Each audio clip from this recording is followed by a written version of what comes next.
இன்னைக்கு வந்து பார்த்தீங்க அப்படின்னா, லாஸ்ட் 2 வருஷமா தங்கம் ஏறிடுச்சு அப்படிங்கிறதுக்காக இப்போ போய் பல்க்கா நீங்க வாங்காதீங்க.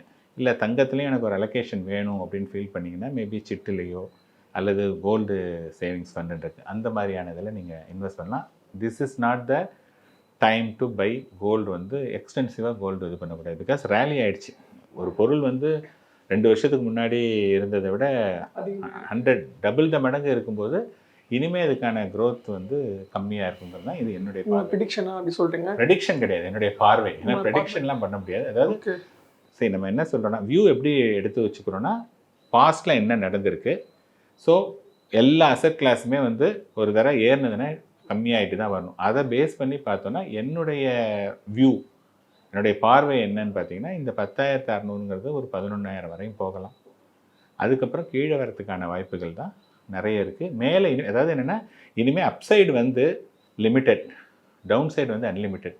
பிகாஸ் இவ்வளோ ரேலி ஆனதுனால. இதுதான் வந்து என்னுடைய வியூ.